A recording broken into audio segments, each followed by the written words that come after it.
Film ini mengisahkan tentang sebuah keluarga yang awalnya harmonis, namun seiringnya berjalannya waktu mulai diterjang berbagai masalah. Pasangan itu bernama Sam-gwan dan Ok-ran.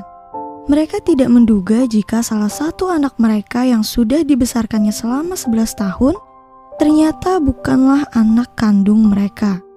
Sikap Sang-gwan pun menjadi berubah pada Il-rak karena marah mengetahui selama ini ia membesarkan anak orang lain.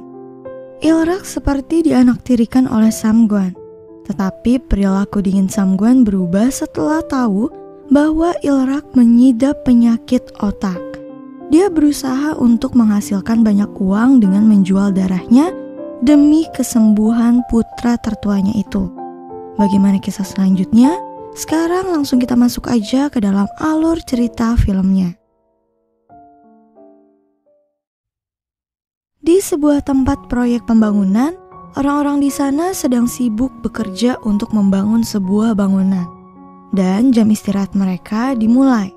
Para pekerja sedang mengistirahatkan tubuh mereka, namun seseorang masih terus saja bekerja hingga teman-temannya menyuruhnya untuk beristirahat. Pria bertopi kupluk yang melihat temannya yang sangat pekerja keras itu mengatakan jika ia membutuhkan pelampiasan untuk rasa lelahnya, seperti seorang wanita yang bisa menyayanginya. Lalu pemuda yang duduk di sampingnya menjawab jika lebih baik menghadapi rasa lelah ketimbang wanita. Lalu ketika seorang wanita penjual popcorn datang, mereka semua menatap ke arahnya dengan wajah sumringah. Lalu para pemuda pria di sana berbondong-bondong datang untuk membeli jualannya. Mereka bahkan berteriak heboh saat wanita itu melambaikan tangan ke arah mereka.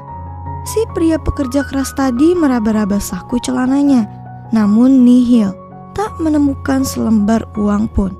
Pria penjual popcorn yang melihatnya menawari apakah mau mencicipi makanan buatannya. Lalu pria itu menanyakan harganya. Namun wanita itu mengambil segenggam popcorn untuk dicicipi. Kemudian saat itu pria itu sudah memakan habis segenggam popcorn dan si penjualnya mengatakan harganya 100 won. Lalu tertawa sebelum melakukan perjalanannya.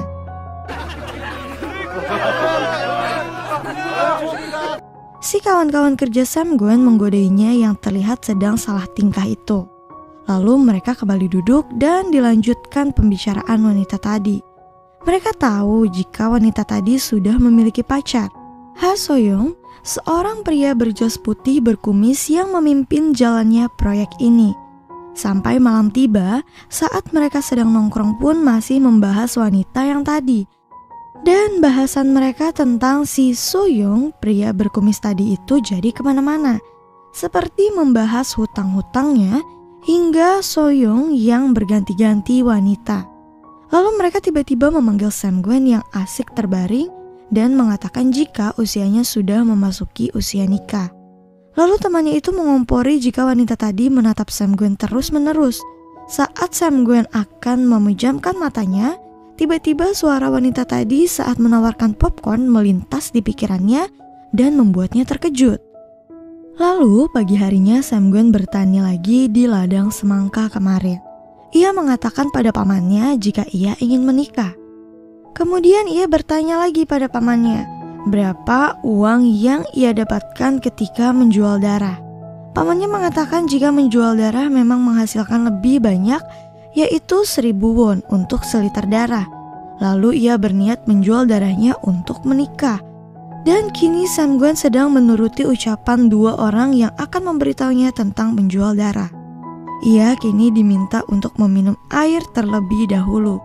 Mereka mengambil air di sungai lalu meminumnya.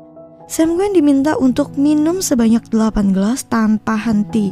Lalu mereka mendatangi tempat untuk penjualan itu.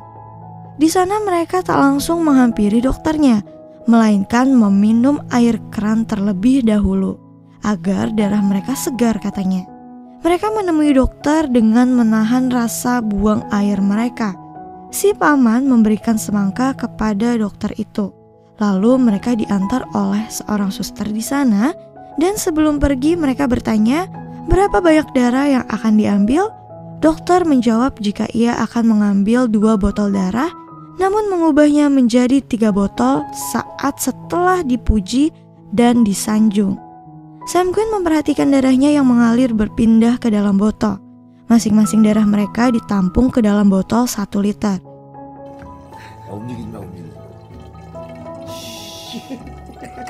Usai menjual darah, mereka langsung berebutan untuk membuang air yang sudah mereka tahan sejak tadi.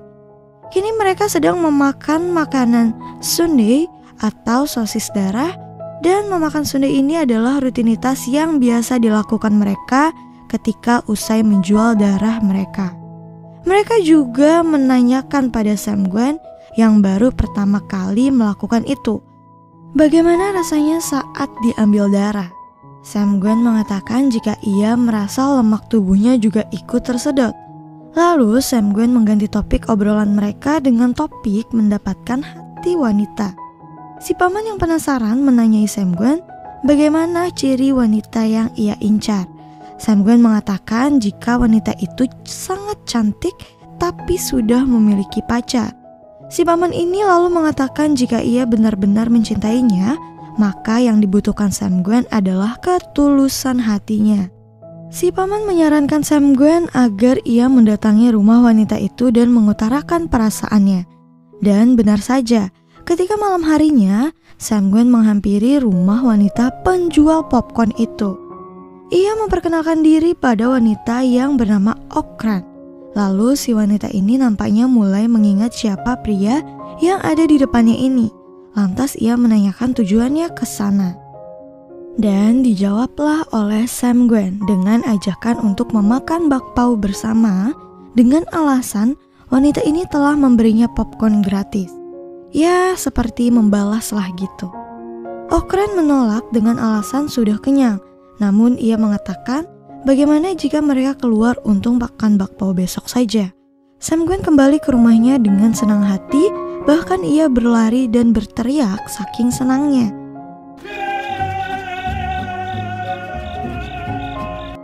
Keesokan harinya Okran menepati janjinya pada Sam-gun. Ia dibelikan parfum oleh Sam-gun dan juga daging. Saat sedang berjalan, Okran tak sengaja melihat ada sepeda yang hampir menabraknya. Jika saja Sam-gun tak menarik dirinya,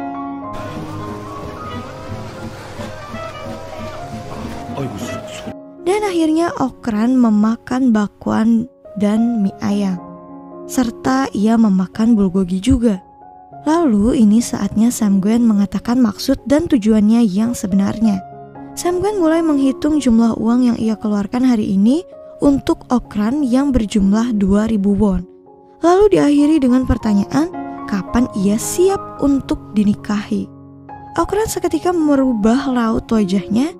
Ia menolak untuk menikah dengan Sam-gun dan tak akan mau dibelikan ini itu jika harus menikahi Sam-gun. Okran mengatakan jika ia tak bisa menikah dengan Sam-gun karena sudah memiliki pacar yaitu Ha So-young. 난 당신한테 시집갈 수 없어요. Lalu saat malam harinya Sam-gun berbicara dengan ayah Okran. Sam-gun menceritakan bagaimana latar belakang hidupnya kepada ayah Okran dan tak lupa ia juga memberikan sesuatu untuk ayahnya Okran. Sam-gun mengatakan jika harus mencegah pernikahan Okran dan Ha So-young. Sam-gun mengatakan jika Ha So-young adalah pria yang suka mengencani banyak wanita, dan juga Sam-gun mengatakan jika Okran menikah dengan So-young, garis keturunannya akan terputus. Jika Okran menikah dengannya, maka garis keturunan marga Heo akan diteruskan. Ia juga menunjukkan uang yang ia tabung selama ini. Lalu dipanggillah wanita yang sedari tadi dibicarakan. Ayahnya meminta untuk mengatakan jika ia akan menikah, namun bukan dengan Ha So-young, tetapi dengan Heo Sam-gun. Dan beberapa waktu telah berlalu. Kini tiba hari di mana saatnya mereka menikah. Mereka melakukan foto bersama.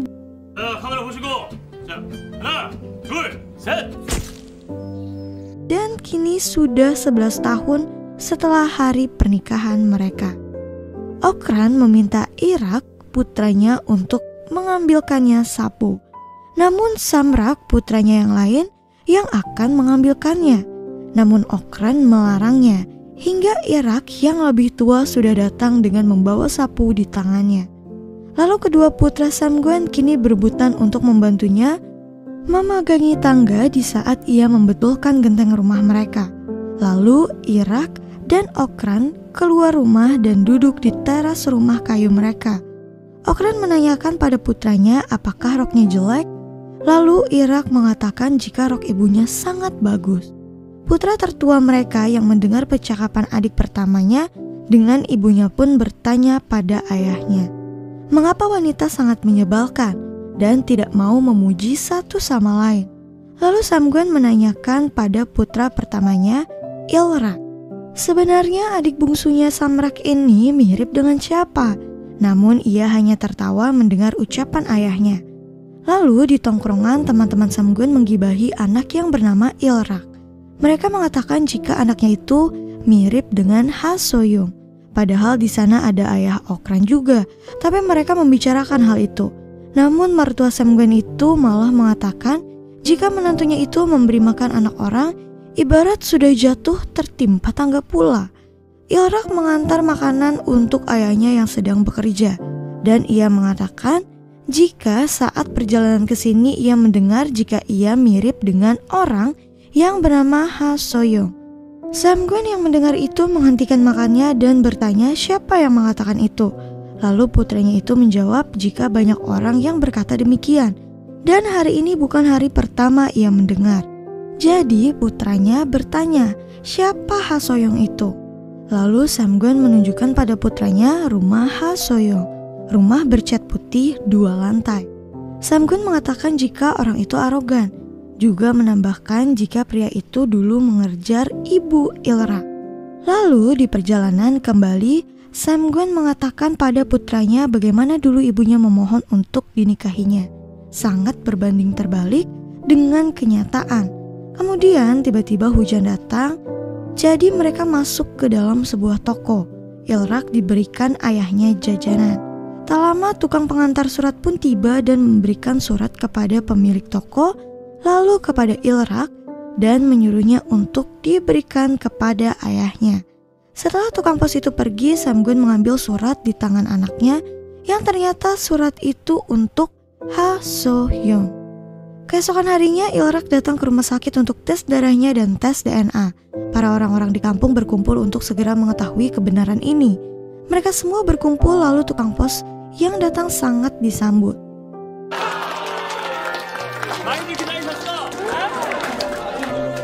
Samguen mengatakan jika di depan umum darahnya adalah O, sedangkan istrinya A, dan si Soyong B. Ia meminta semua orang agar tak mengatakan hal-hal seperti yang sudah-sudah. Lalu dibacakanlah laporan itu. Ternyata golongan darah anaknya adalah AB, yang mengatakan pada umumnya adalah mertuanya karena ia tak sanggup mengatakannya sendiri. Mertuanya juga mengatakan jika Ilrak bukanlah putra Heo Samguen, melainkan Ha Soyong.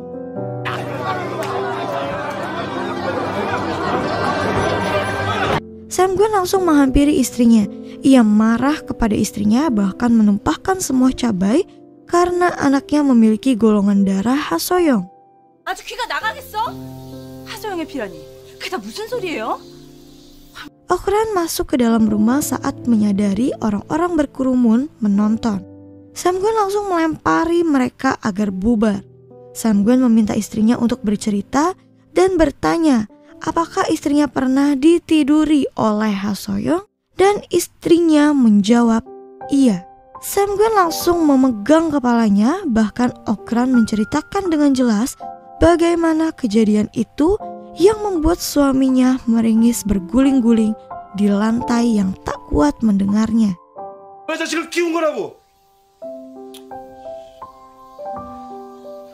Ilrak menghampiri rumah Ha Soyong dan melihat pria itu berjoget-joget sambil mendengar lagu. Lalu menghampiri 2 anak perempuan kembar dan mengatakan jika mereka satu ayah, beda ibu.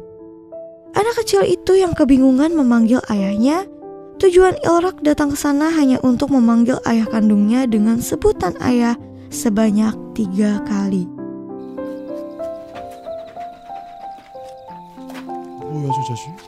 Dan semenjak itu Samgun jadi tidak mau membantu istrinya untuk melakukan pekerjaan rumah tangga dan selalu digantikan oleh Ilrak.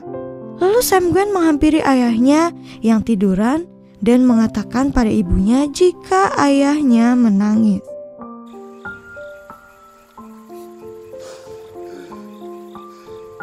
Samgun sedang bermain dengan teman-temannya, namun ia melakukan kesalahan dan dipukul oleh salah satu temannya itu. Mereka akhirnya memanggil kakak laki-laki mereka masing-masing.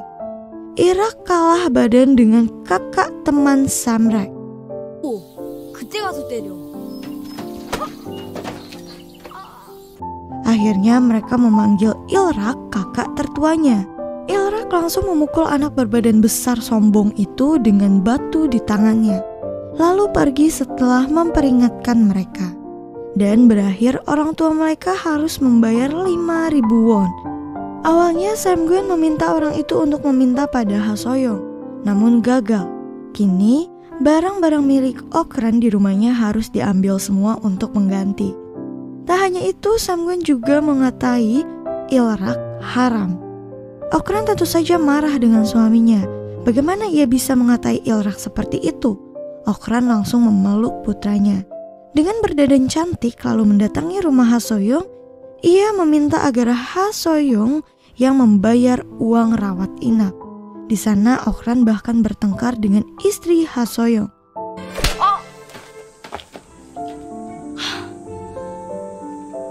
Seseorang lalu mendatangi memanggil Samgun untuk menenangkan istrinya, tapi ia tak peduli dan ia membiarkan istrinya itu ribut.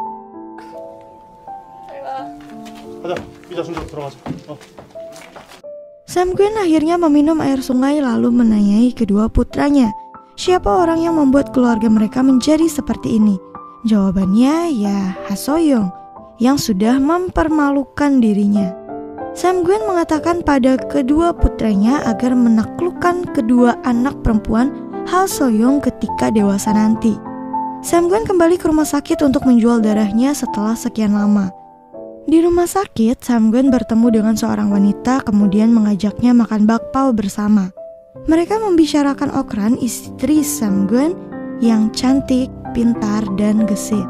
Namun Samgun mengatakan jika wanita yang di depannya kini lebih cantik ketimbang istrinya.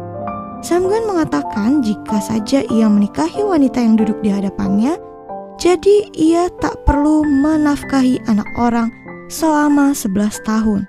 Samgun mengantar wanita itu pulang dan mengatakan jika rumah tempat tinggalnya ini aman. Berbeda dengan istrinya yang suka ribut dengan tetangga. Saat akan pulang, Samgun bertemu dengan Ilrak yang meminta maaf kepadanya. Namun ia langsung menolak dan meninggalkan anak itu. Lalu Samgun meminta Ilrak agar tak memanggilnya ayah ketika mereka berdua saja. 그래야 우리가 함께 살 수 있을 것 같아. 응? Okran terkejut ketika masuk ke dalam rumah dan melihat semua barang-barangnya kembali. Samgun meminta istrinya untuk mencoba sepatu putih yang ia bawa. Namun tiba-tiba salah satu teman Samgun datang ke rumahnya dan menuduh Samgun telah selingkuh dengan istrinya. Okran menanyakan hal ini kepada suaminya dengan wajah marahnya. Samgun menjelaskan jika saat itu kaki istri temannya sedang sakit, jadi ia hanya memijat sebentar. Namun salah paham semakin menjadi saat ia menjelaskan memijat kakinya. 형님, 진정하시죠? Di tengah konflik Ilrak datang dan seketika orang-orang berhenti ribut. Ilrak mengatakan jika ia membututi ayahnya dan ia mengetahui apa saja yang dilakukan ayahnya. Ilrak lalu menyuruh pria berbadan besar itu segera pulang karena ia terlalu banyak minum, karena badannya bau alkohol. Lalu warga membubarkan diri.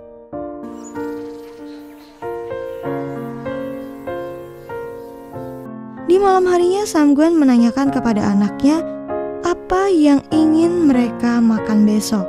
Ia menanyai Samrek dan Irak yang menginginkan bakpao. Namun ia tidak menanyai Ilrak yang berbaring di sebelah Okran.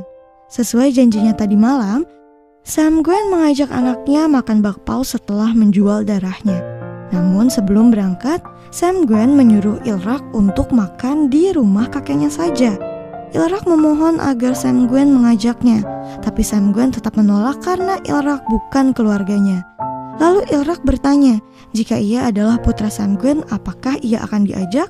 Sam-gwen menjawab, jika Il-rak adalah putranya, maka ia adalah yang paling disayang. Il-rak senang, bahkan tersenyum mendengarnya walaupun itu hanyalah perumpamaan semata. 고구마 먹으러 작은 할아버지네 갈 거예요. 저는 고구마가 좋아요. Il-rak memakan ubi bersama kakek sesuai yang dikatakan Sam-gwen. Il-rak pulang dengan wajah lesu. Ia menatap bulan purnama yang tiba-tiba berubah menjadi semangkok berisi bakpao, yang kemudian direbutkan oleh 3 orang. Hanya salah satu dari mereka yang tidak dapat. Il-rak menghampiri toko bakpao yang sudah tutup dan berakhir disuruh pulang oleh pemiliknya. Ia mendatangi rumah Ha So-young. Ia meminta bakpao lalu ia berjanji tidak akan memanggilnya ayah lagi. Namun Ha So-young menolak dan menyuruhnya pergi. Saat semua keluarga pulang, hanya Il-rak yang tidak pulang. Okran mencari anak itu. Sam-gwen turut mencari dan melihat Il-rak, namun anak itu langsung kabur dan bersembunyi. Sam-gwen menyuruh anak itu pulang dan akhirnya bertemu dengan ibunya. Il-rak meminta maaf pada ibunya, entah apa kesalahan yang ia buat, namun ia tetap minta maaf. 아니야. 엄마가 미안해. Ha So-young yang sedang mengemudikan mobilnya, kemudian tiba-tiba darah keluar dari hidungnya. Sepersekian detik, ia tak sadarkan diri dan mobilnya menabrak. Sedangkan keluarga Sam-gwen sedang berada di sungai. Anak-anak mereka sedang bermain air di sana.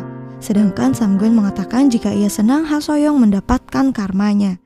Kini Ha So-young terkapar di bangsal rumah sakit dengan bantuan alat pernafasan. Istrinya mendatangi sebuah tempat ibadah yang mendengarkan nasihat pendeta jika mereka harus memiliki seorang putra yang akan mendoakan agar roh ayahnya kembali. Istri Ha So-young mengatakan jika mereka tak memiliki putra dan hanya 2 anak perempuan. Namun pendeta itu mengangkat tangannya dan mengatakan jika Ha So-young memiliki putra. Istri Ha So-young mendatangi rumah Sam-gwen untuk meminta bantuan Il-rak. Istri Ha So-young menjanjikan jika ia akan membelikan makanan enak untuk Il-rak dan membiayai pendidikan hingga perguruan tinggi. Walaupun begitu, Sam-gwen masih menolak untuk memberikan Il-rak.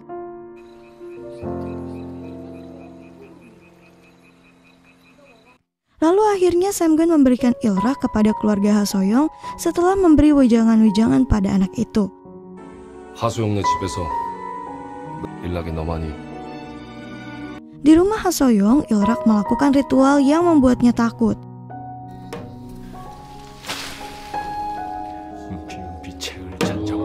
Ia diminta untuk memanggil Ha So-young ayahnya, tapi ia menolak karena dalam benaknya Sam-gwen adalah ayahnya.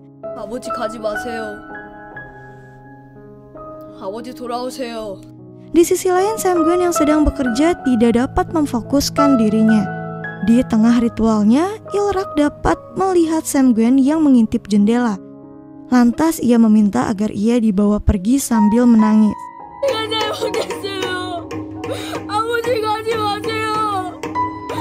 Tak lama Sam-gwen membuka pintu dengan kasar dan membanting perabotan agar mereka menghentikan kegiatan itu. Sam-gwen lalu memeluk Il-rak dan menggendongnya.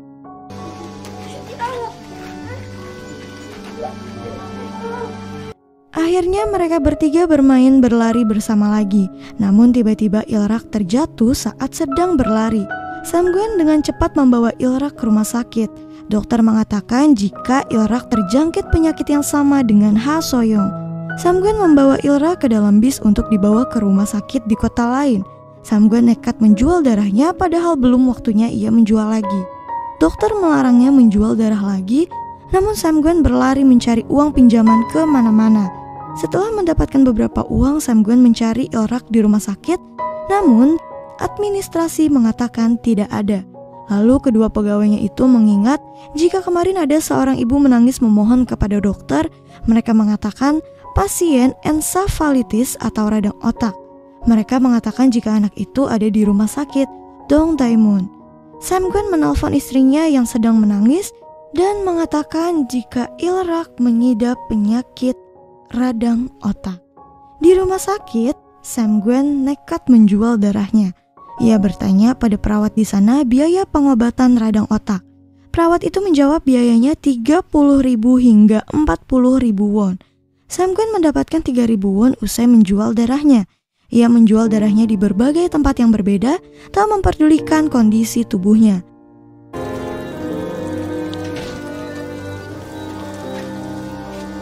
Saat ia sedang mengantri untuk menjual darahnya lagi, ia merasa kepalanya pusing hingga akhirnya Sam Gwen terjatuh tak sadarkan diri saat darahnya diambil. Kini wajahnya pucat dan ia terjatuh pingsan. Dokter rumah sakit itu meminta Sam Gwen membayar biaya pengobatannya. Sam Gwen tak terima dan meminta agar darah itu dikeluarkan dari tubuhnya agar ia tak membayar. Namun dokter itu menolak karena kondisi Sam Gwen. Mereka ribut hingga akhirnya semua uang Sam Gwen jatuh dan menjadi rebutan orang-orang. Il-rak melihat ayahnya yang berjalan di jalanan dengan sempoyongan dari jendela rumah sakit. Ia nekat mencabut selang infusnya dan turun ke jalanan untuk mencari ayahnya. Il-rak mencari-cari di jalanan dengan kondisi tubuhnya yang masih belum pulih. Ia melihat ayahnya yang sedang duduk menangis.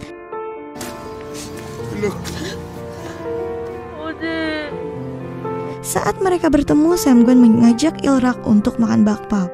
Kemudian Sam Gwen mendatangi istrinya yang juga terbaring di rumah sakit. Istrinya itu melakukan transplantasi ginjal. Sam Gwen menangis dan meminta maaf kepada istrinya juga dan kepada Il-rak atas semua perbuatannya. Waktu pun berlalu dan kini keluarga Sam Gwen sedang makan bersama di sebuah tempat makan. Mereka makan bakpao dan ikan mas kukus bersama. Dan akhirnya keluarga mereka kembali menebar senyum setelah semua kejadian yang terjadi. Dan film pun selesai. Mohon maaf apabila ada kesalahan dan kekurangan dalam video ini. Terima kasih.